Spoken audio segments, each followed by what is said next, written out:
Shalom, shalom. Shalom, shalom, Jaque, tudo bem? Shalom.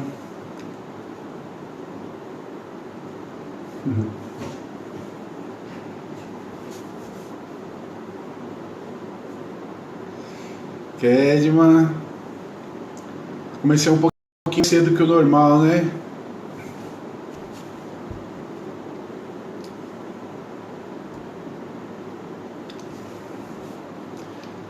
Shalom. Vou esperar um minutinho. Deixa eu ver aqui. Mais um minutinho. Nós começamos a aula.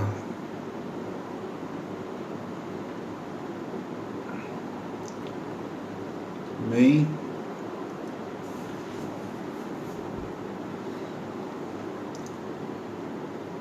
Vocês podem aí, mandem, envie esse link para a galera. Bem, mande aí nos seus grupos, mande o link, copie aqui embaixo o link, manda o link dessa aula, desse novo modelo para a gente dar aula por aqui hoje. Bem, vamos lá? Eu tenho dado as aulas, a gente tem falado sobre os milagres de Jesus, né? Nós já falamos de alguns milagres e hoje eu quero falar de um milagre bem conhecido, um dos milagres de Jesus mais popular, né? Onde Jesus fez esse milagre com mais número de pessoas presentes, que é a primeira multiplicação dos pães. Amém? Então, eu quero que você hoje entre aí nesse tempo. Se você pode, copie o like aí, mande o like lá nos grupos, né? Quem é do MAC, coloque o like aí a entrada, o like lá no grupo da igreja, tá bom, gente? Para ficar mais fácil para o pessoal ir pegando aí. Tem gente pedindo para mim aí, então coloca lá quem puder, por favor. Amém? Eu quero falar para você, a gente vai ler lá em João capítulo 6, a gente vai estar falando sobre esse milagre, o milagre da multiplicação dos pães. Amém? Então eu quero ler no texto lá em João. Essa multiplicação dos pães, esse milagre, é o único milagre que aparece nos 4 evangelhos, né? Tanto Mateus, Marcos, Lucas e João narram sobre esse milagre da multiplicação dos pães.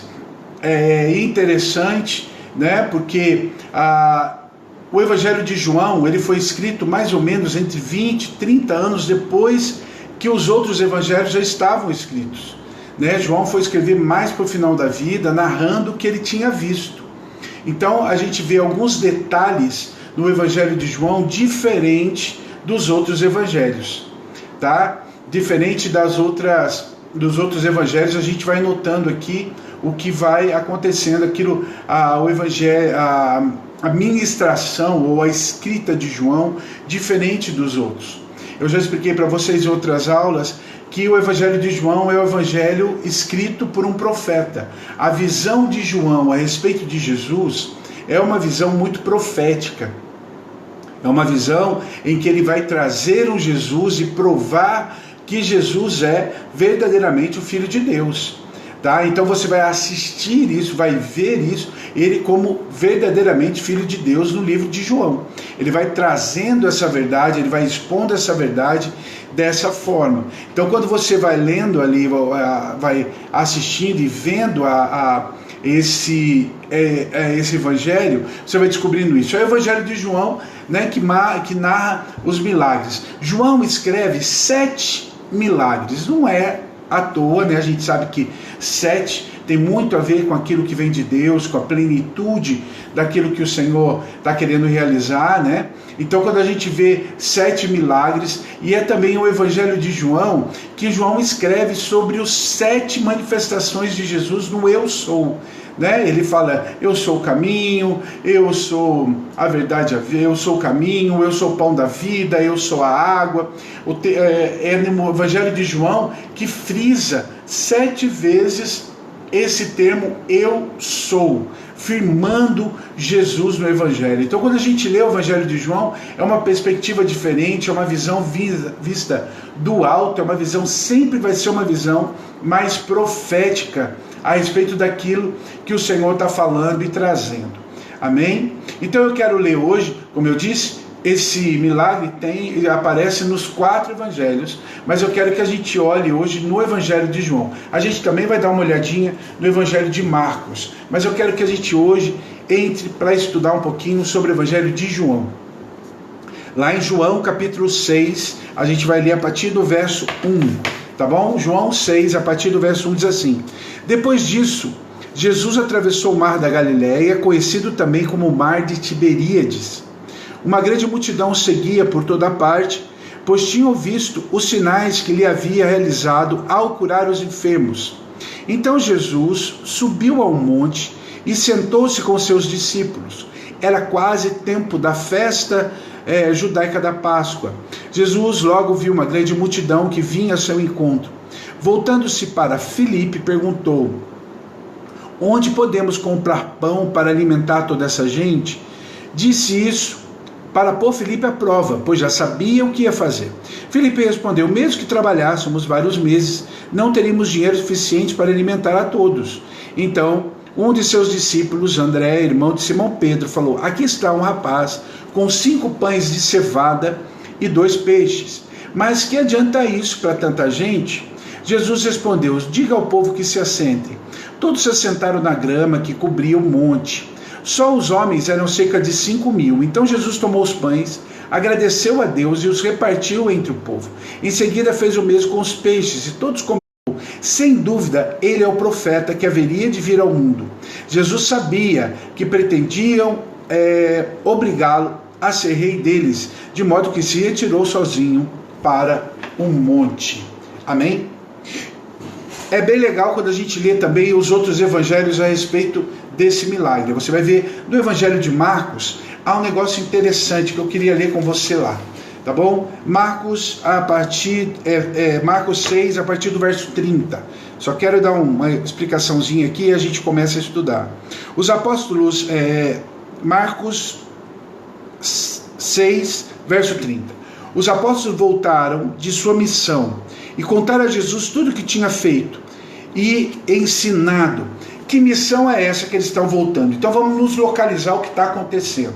Jesus tinha dado uma palavra e tinha enviado os 70, de 2 em 2. Jesus tinha enviado 70 missionários, vamos dizer assim, que deveriam falar sobre o reino, ir por todas as aldeias. Tinham que falar do reino, orar com os enfermos. Então eles voltam, esses 70, e aqui é o texto que eles estão voltando, e eles contam para Jesus o que tinha acontecido. Então eles falam para Jesus: olha, os demônios se submeteram, nós andamos, pregamos, havia cura, e eles contam para Jesus tudo o que eles tinham feito nesse período que Jesus os tinha enviado.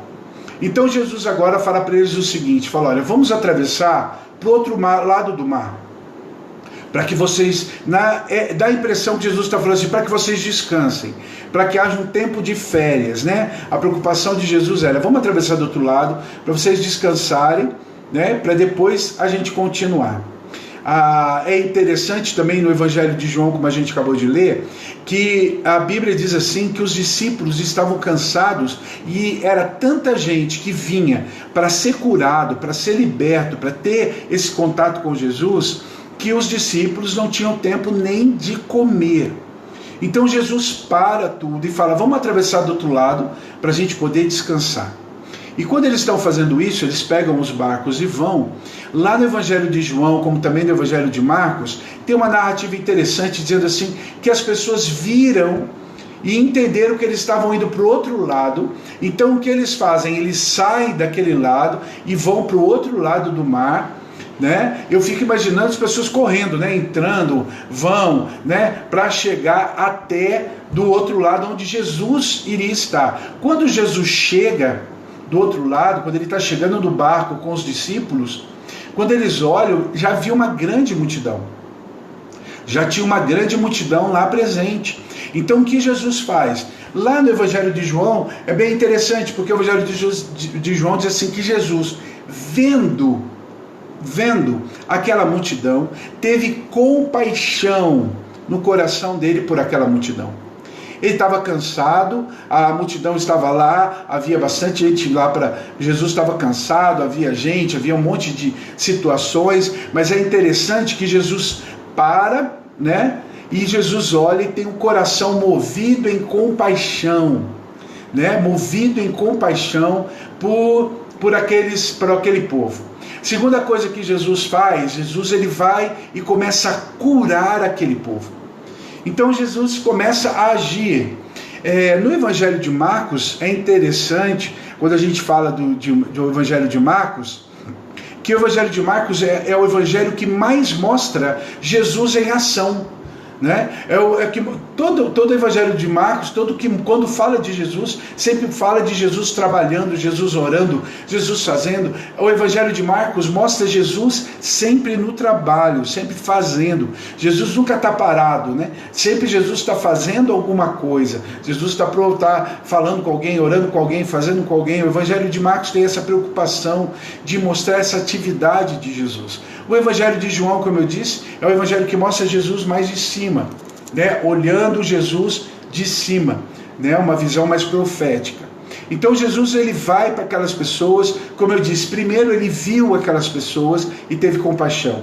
Segundo, ele vai e ele começa a ministrá-las, ele começa a curar, ele começa a libertar, ele começa a olhar para elas. E um outro olhar que Jesus tem para aquele povo, que é interessante também, é que João fala assim, que Jesus olhou aquele povo como ovelhas que não tinham pastor. Então Jesus entendeu que aquele povo precisava que ele se desse um pouco mais, que ele tivesse ali para abençoar aquele povo. E é o que ele vai fazer. E ele começa a abençoar aquele povo e vai falando, e o tempo vai passando, e as horas vão passando. E chegou uma hora que eles param, né? E Jesus fala, olha, né, os discípulos chegam para Jesus e falam, mestre, tem muita gente, é melhor mandá-los embora agora, né, para eles irem embora, porque eles precisam comer. E Jesus pergunta, né, e faz uma pergunta, ele fala assim, por quê, né? Por que vocês não dão de comer?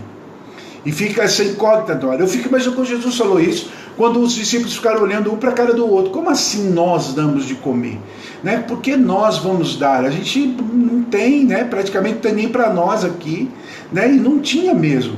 Né? Eles não tinham levado nada, eles estavam indo para chegar lá e saber o que ia acontecer. E de repente Jesus fala, por que vocês não dão? E aí eles param, né? E ele pergunta para Filipe. Filipe era muito pragmático, né? Era um discípulo muito pé no chão, vamos dizer assim. E ele vira e fala, Senhor, nem que nós tivesse 200 denários, né? Nem se nós estivesse trabalhando muito, nem tivesse um denário, era um dia de trabalho, 200 denários, ele está falando quase meio ano, né? Mais de meio ano. Ele falou, nem que nós trabalhássemos aqui para conseguir o dinheiro, né? O problema também não era só o dinheiro, né? O problema também era onde comprar, né? Não teria nem onde comprar.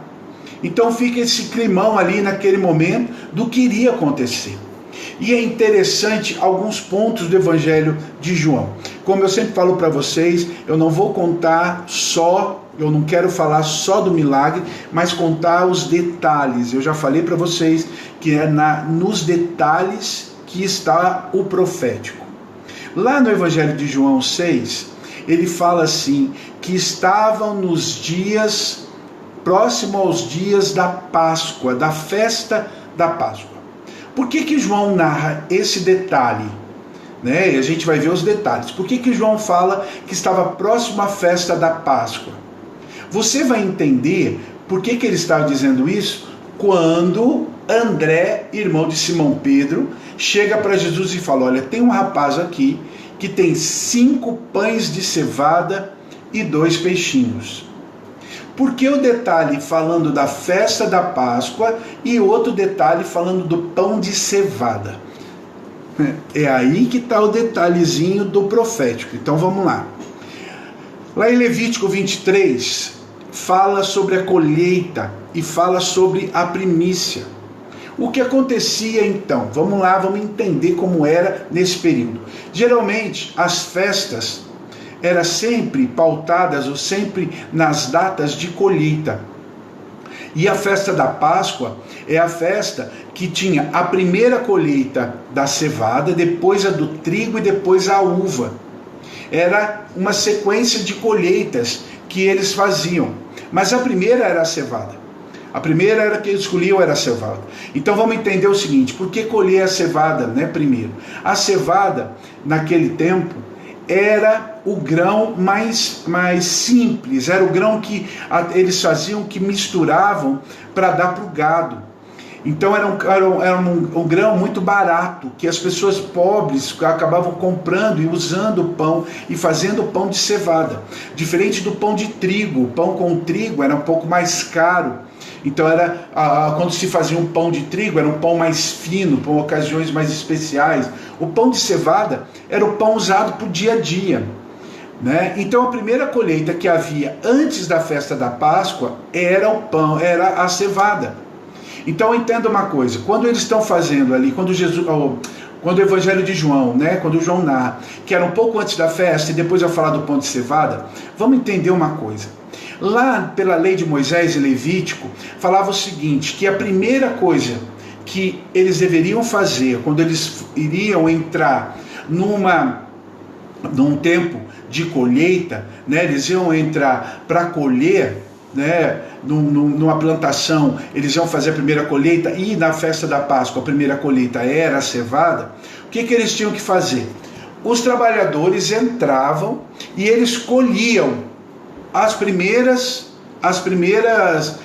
grãos que estavam ali, e eles colhiam aquilo e eles faziam tipo uma braçada, sabe? Uma braçada que eles iam colhendo, porque vinha aqueles talos assim, né? Não é grãozinho, que depois que eles vão bater e transformar ou soltar os grãos. Então eles colhiam como se fossem ramos. Então a primeira corte que eles davam, que os trabalhadores davam, eles faziam grandes feixes, né? A gente vê isso também no Salmo 126, né? O Salmo 126 fala disso, de trazer os feixes com alegria, né? Então o primeiro feixe, esse primeiro que eles colhiam, o primeiro feixe que eles tiravam, era o feixe que o dono da colheita, que o dono da plantação levava para dar ao sacerdote. Essa primeira colheita, esse primeiro feixe, era chamado de primícia. E esse primeiro feixe era dado ao sacerdote que cuidava dele. Então, esse primeiro era uma gratidão e honra. E lá em Levítico fala o seguinte, que depois da entrega da primícia, é que eles poderiam terminar a colheita e eles poderiam fazer pães. Era proibido fazer pão antes de levar a primícia. Isso era lei, está lá em Levítico 23. Então eles tinham que primeiro fazer esse primeiro feixe, levava ao sacerdote, aí o campo estava liberado para que se continuasse a colheita, e depois lá no final iria se tirar o dízimo, né? Mas a primeira colheita, então depois dessa entrega da primícia, é que eles poderiam fazer o pão. Então, só depois disso é que eles poderiam fazer o pão. Então é interessante quando a gente lê aqui o texto lá em João, que eles estavam nesse tempo de colheita, né? Eles estavam vivendo o tempo de colheita e já tinha pão de cevada. Quando esse menino entregou o pão de cevada na mão do discípulo André, o que ele estava dizendo? Olha, o que Jesus entende? Se já tem pão de cevada, é porque essa casa já entregou primícia. Consegue entender? Então a primeira lição que eu quero trazer para você nesse texto é que todas as vezes que nós entregamos a primícia, nós temos direito de comer do pão. E Jesus sabia disso. E por causa disso é que o milagre se estabelece. O apóstolo Paulo ele explica uma coisa, ele fala assim, que a oferta da primícia santifica o dízimo. Entende? Por quê? Porque ela é primeira. E há muita controvérsia sobre a primícia. Sobre o que é primícia, como que se faz primícia, o que é. Irmãos, a gente pode até ter uma aula para falar sobre isso, mas interessante aqui é a gente entender o princípio. Qual é o princípio? Jesus só aceitou o pão de cevada porque esse pão de cevada veio de um campo que já tinha sido feita a primícia. Consegue entender o que eu estou dizendo? Se você está entendendo, escreve aí, diga, eu estou entendendo, apóstolo. Amém? Então só isso acontecia por causa disso. Amém? Então Jesus, quando ele olha para o pão de cevada, ele já entende. Tanto é que Jesus, ele pega o pão e ele vai apresentar o pão, ele vai agora consagrar esse pão. Amém? Há algumas controvérsias no texto de Marcos, como no texto de João, que fala que Jesus consagrou o pão e repartiu o peixe também. Amém? Então ele pode partir o pão, depois o peixe. Você não vê Jesus pegando o pão numa mão e o peixe na outra, falando, Senhor, eu consagro o pão e o peixe diante do Senhor. Não, a Bíblia diz aqui que ele pegando o pão, consagrou o pão. Né? E em Marcos fala que Jesus consagrou o pão e o peixe também. Mas o interessante é a gente entender o seguinte, que Jesus ele só fez isso com o pão de cevada, porque já tinha tido uma entrega anterior. Então o milagre aqui vai acontecer, porque já tinha sido levado a cevada para o sacerdote. A primícia já tinha aberto o céu para milagre. Então, meu irmão, eu quero dizer uma coisa para você. Aprenda a ser alguém que dá primícias. Aprenda a ser alguém que dá primícias. Por quê? Porque primícia abre os céus. Abre os céus para milagre. O milagre aqui aconteceu, claro que Jesus iria fazer, mas aconteceu dentro de princípios. Por isso o pão era de cevada, o pão não era de trigo, porque o trigo não tinha sido a colheita ainda, a primeira colheita era a cevada. Então por isso que o milagre aqui, a gratidão, a abertura veio por causa disso. Amém? Então isso é bem interessante, a gente começar a entender o pão de cevada. Outra coisa que a gente vai olhar aqui, como eu disse, o Senhor, ele pega aquilo que ele tinha, o que ele tinha, 5 pães e 2 peixes. Detalhe do peixe também, preste atenção. A maneira como que os evangelhos se referem a esse peixe, que escrevem 2 peixinhos, é diferente da maneira como que se refere a peixes no restante dos evangelhos. Esse peixinho que eles colocam aqui era um peixe pequeno mesmo, geralmente eram peixes salgados, peixes pequenos, salgados, que eles comiam com pão de cevada, porque a cevada não tem um gosto muito agradável como o trigo. Então eles punham o pão de cevada e colocavam esse peixe, que era um peixe seco, geralmente salgado, para que desse um gosto melhor ao pão de cevada. Amém? Então é interessante a gente entender, não é que é 2 peixes cru que estava lá, né? Não é que pegou 2 peixes, não, era o peixe seco, geralmente peixes salgados, esses 2 peixinhos, né? A maneira como o Evangelho descreve esses 2 peixinhos aponta para esse tipo de peixe, e não para um peixe pescado fresco, né? Então aqui é isso que aponta. É interessante quando ele coloca aqui, né, e ele vai colocando esse peixe diferente, né? Como que o milagre vai acontecer? Né? Jesus pede para que eles tragam os alforjes, ou tragam, né,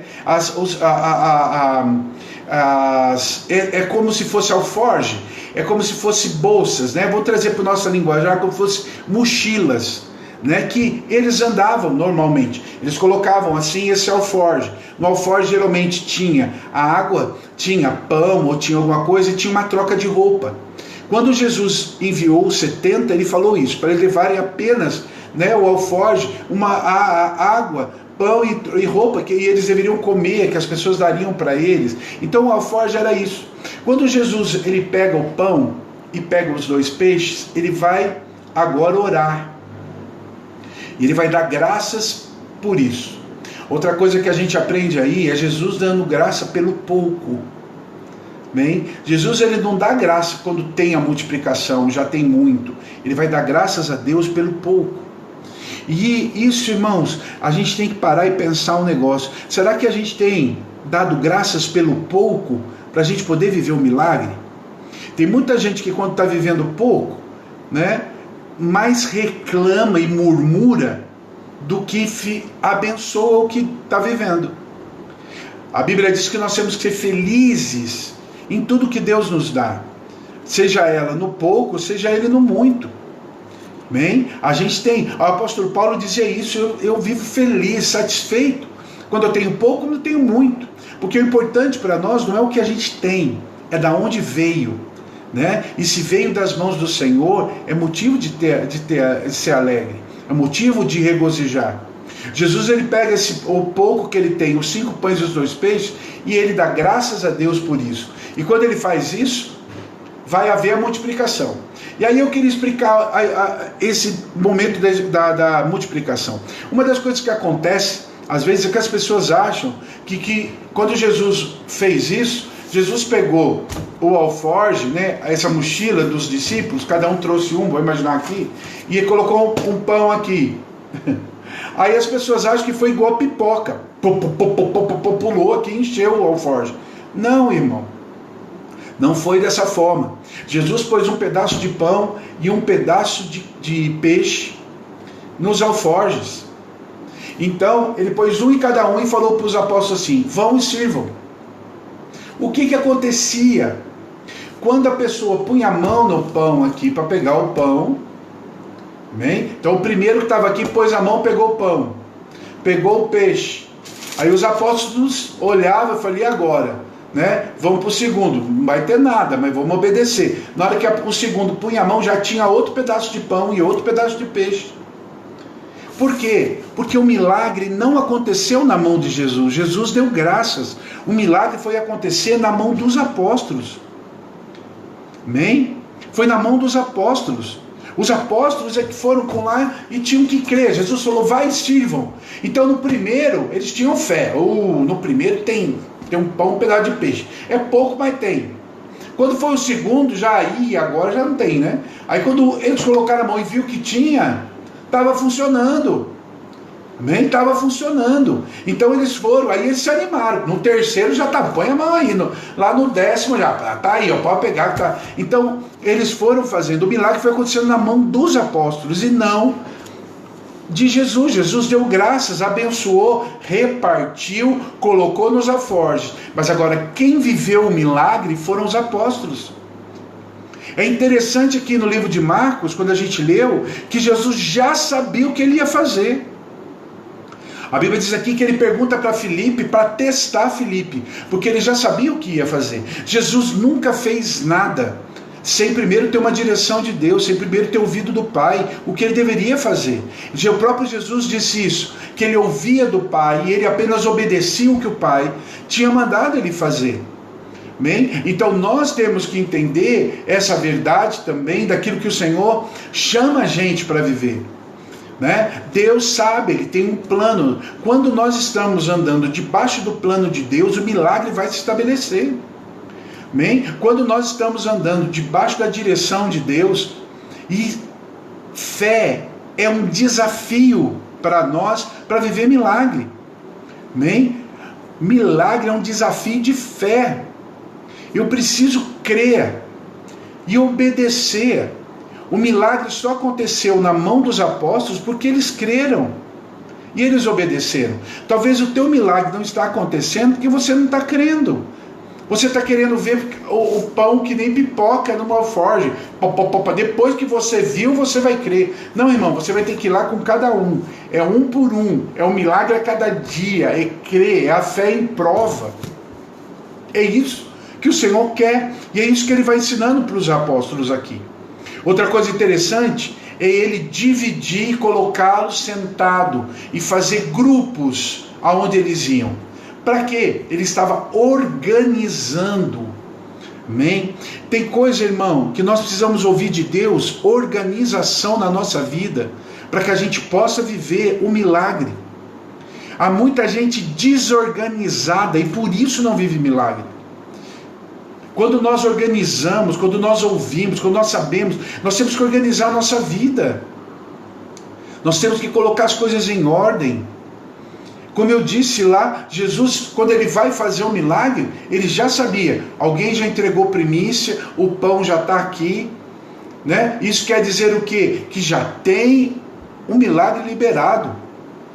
Consegue entender? E aí Jesus só põe em prática o que ele já sabia, que o princípio tinha liberado. O problema é que a gente às vezes quer viver milagre sem organizar a nossa vida, sem ter deixado as coisas prontas para acontecer.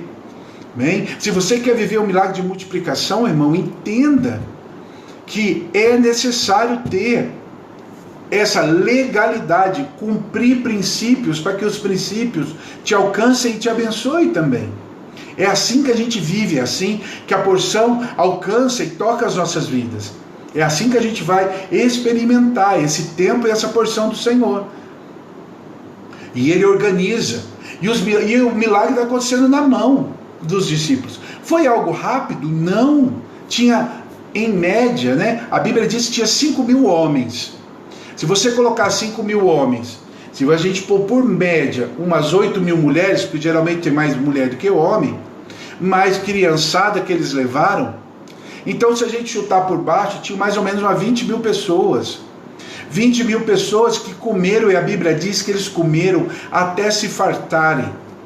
Então, há coisas tremendas acontecendo no texto. Bem, primeiro, né, o milagre aconteceu na mão dos apóstolos, não na mão de Jesus. Segundo, Jesus organizou todos eles para que aquilo pudesse haver multiplicação. E as coisas vão acontecendo, e Jesus vai movendo e trazendo e vai acontecendo, porque era muita gente, grupos sentados. Então cada apóstolo ia com o seu alforje, eles iam pegando aqui o pão, ia acontecendo, e foi sobrando. E aí o milagre foi tão grande o milagre, que eles ficavam olhando, e a partir dali você vê o boom no ministério de Jesus. Tamanha foi essa manifestação do poder ali. O povo ficou tão entusiasmado que queria pegar Jesus, né? E eles falaram, não, vamos levar Jesus agora, vamos fazer Jesus rei, vamos proclamar Jesus. Jesus fala, não é isso, né? E Jesus sai dali, e logo depois a gente vai ver Jesus explicando, e ele falando que ele é o pão da vida, e ele trazendo a realidade do que tinha acontecido.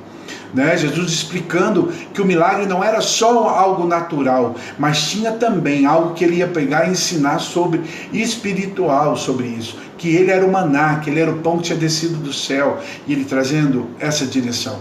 O milagre é poderoso, é tremendo quando a gente entende isso. Amém? Espero que você esteja entendendo aí. Mas eu queria hoje, né, expliquei alguns pontos do milagre aqui, mas eu queria hoje falar uma coisa interessante para você. Você notou que sobrou 12 cestos?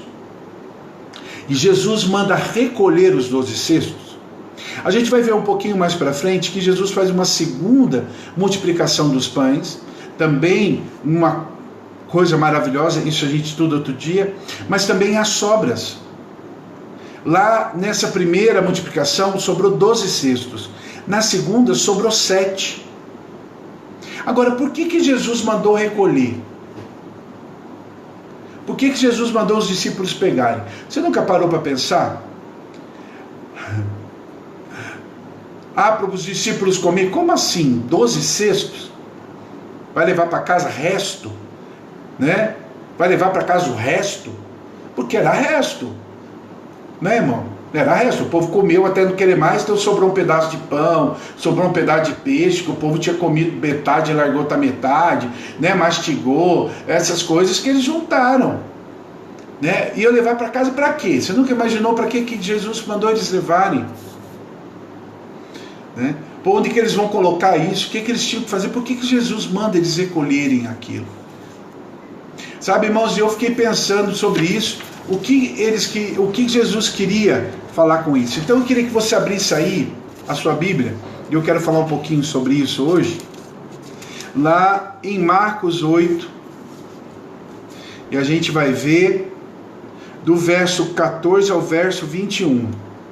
Marcos 8, de 14 a 21. Certo? Olha o que acontece aqui. Aqui Jesus já tinha feito a primeira e a segunda multiplicação. E olha o que acontece a partir do verso 14 de Marcos 8. Os discípulos, porém, aqui Jesus tinha falado, tinha feito, aí após feito a segunda multiplicação, eles vão atravessar o mar novamente, eles vão para outro lugar, e Jesus começa a falar dos fariseus com eles. Vamos ver do verso 11, Marcos 8, 11, segue aí para mim, para você entender, vamos lá. Alguns fariseus vieram ao encontro de Jesus e começaram a discutir com ele, para pô-lo à prova, exigiram que lhe mostrasse um sinal do céu. Ao ouvir isso, Jesus suspirou profundamente e disse: por que este povo insiste em pedir um sinal? Eu lhes digo a verdade, não darei sinal algum aos homens dessa geração. Então ele os deixou, entrou de volta no barco e atravessou para o outro lado do mar. Os fariseus tinham confrontado Jesus pedindo sinais. Amém? Para Jesus provar que Jesus era quem Jesus dizia que era. Certo? Então agora a gente vai ver o verso 14. Os discípulos, porém, se esqueceram de levar comida. Algumas versões esqueceram de levar pão. Certo? Olha o que continua. Tinham no barco apenas um pão. Então, enquanto atravessavam o mar, Jesus os advertiu: fiquem atentos, tenham cuidado com o fermento dos fariseus e de Herodes. Os discípulos começaram a discutir entre si porque não tinham trazido pão. Ao saber do que estavam falando, Jesus disse: por que discutem sobre a falta de pão? Ei, pera lá. Esses caras aqui não estavam entendendo nada o que Jesus estava querendo ensinar. Por quê? Jesus estava dizendo para eles sobre o fermento dos fariseus. O que é o fermento dos fariseus? Bem, você vai entender aqui que Jesus confronta eles e a gente entende que o fermento dos fariseus é a incredulidade. Por isso eles estavam pedindo sinal para Jesus. Dá-nos um sinal no céu de que você é você mesmo, que você é o Filho de Deus, como você diz. E Jesus fala: eu não vou dar sinal nenhum para essa geração. E a gente vê em outros Jesus falando: eu não vou dar sinal nenhum para essa geração, a não ser o sinal de Jonas. E aí ele vai falando. Mas aqui, quando ele está no barco, os discípulos estavam mais preocupados agora com o que eles vão comer, porque tinha só um pão para todo mundo. E eles estão discutindo entre eles quem ia comer o pão. Consegue entender? Eles estão discutindo quem tinha esquecido de pegar o pão, por que não tinham levado o pão. A discussão gerava em torno do pão. E Jesus estava ensinando eles uma outra coisa. Jesus estava dizendo: cuidado com a incredulidade. Agora, qual é a incredulidade deles aqui no barco? É aí que é interessante. Eles tinham passado por 2 multiplicações de pão. E agora eles estavam preocupados se estava faltando pão no barco. Irmão, olha o nível de incredulidade. Eles já tinham visto 2 milagres. 2 milagres que sobraram, 12 cestos e 7 cestos. E agora eles brigavam ou discutiam entre si, porque tinham esquecido o pão. Ia faltar pão para eles comerem. Ali estava o ponto da incredulidade deles. O próprio Jesus que estava ali, gente. O Jesus que tinha multiplicado aqueles pães, o Jesus que tinha alimentado 20 mil, Jesus que tinha alimentado depois quase 15 mil, agora eles estavam com medo de Jesus não conseguir alimentar 20 pessoas dentro do barco. Consegue entender a incredulidade deles aqui?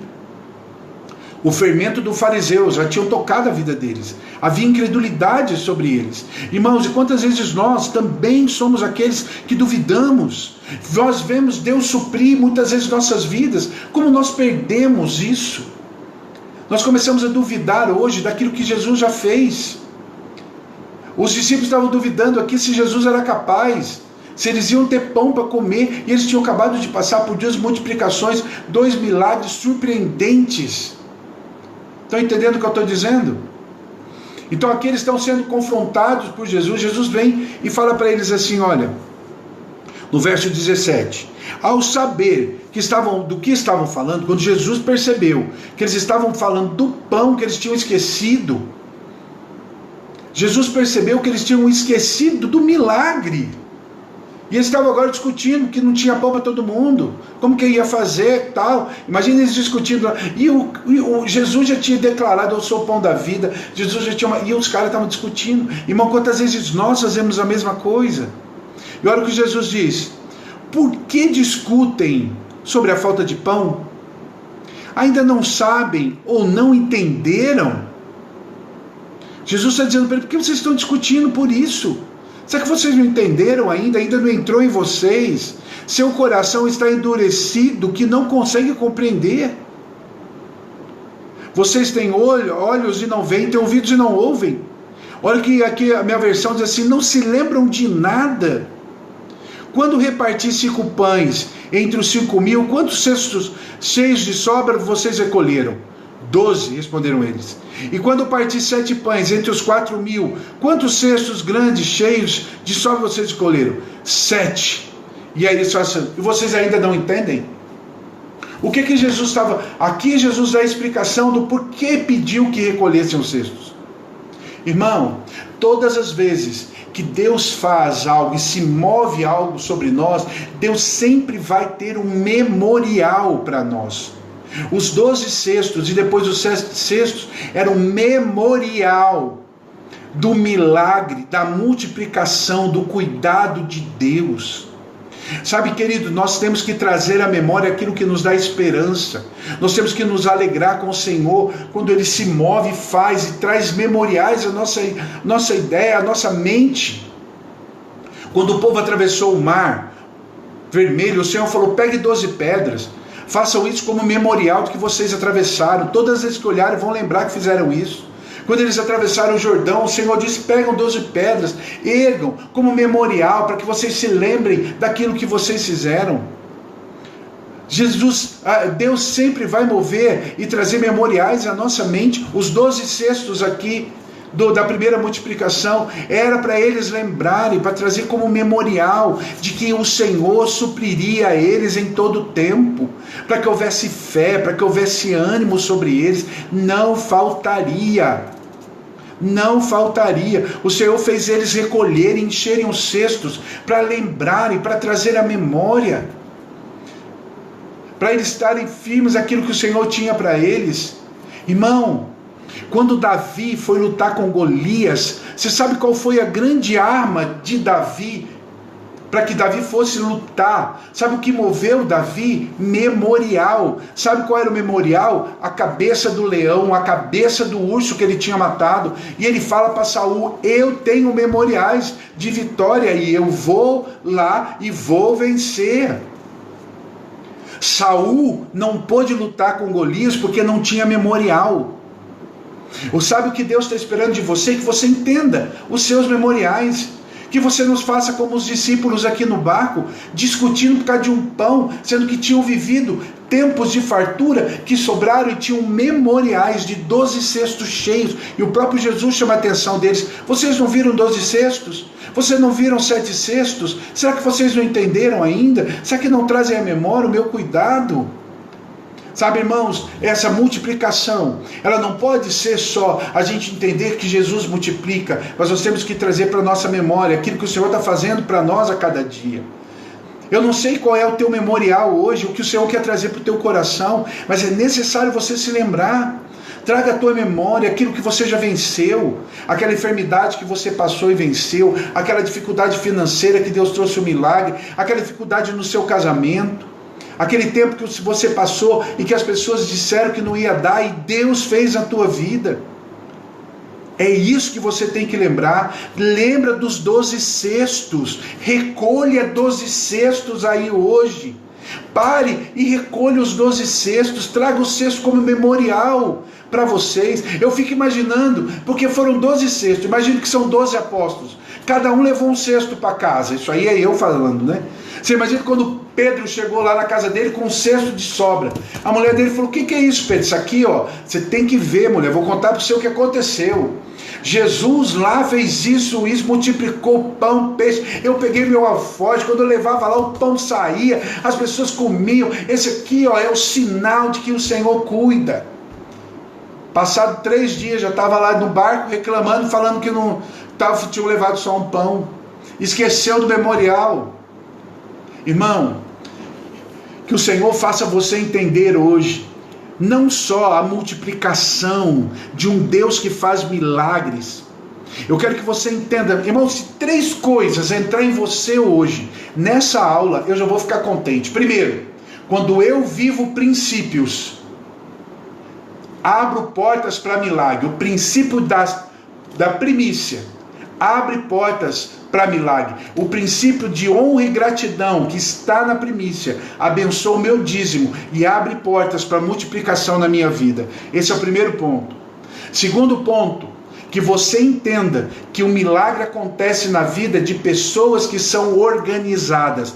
Organizadas aqui, eu quero que você entenda que são pessoas que preparam ambientes para milagre. Só vive milagre quem prepara ambiente para milagre. Como que eu preparo um ambiente de milagre? Fé, obediência. Isso prepara ambiente de milagre. E a terceira coisa, que você tenha memoriais de cuidado, de fé, que você tenha cestos, que você recolha cestos nessa noite, que você entenda esse milagre com essa profundidade. Não apenas o milagre de o Senhor multiplicar pão, isso já é maravilhoso, mas entender o que está debaixo, o que está escondido nos detalhes, é isso que abençoa, é isso que faz a diferença. Amém? Espero que esse milagre para você hoje tenha aberto a tua mente de maneira diferente, que você a partir de hoje olhe a multiplicação de pães e os cestos de uma maneira diferente.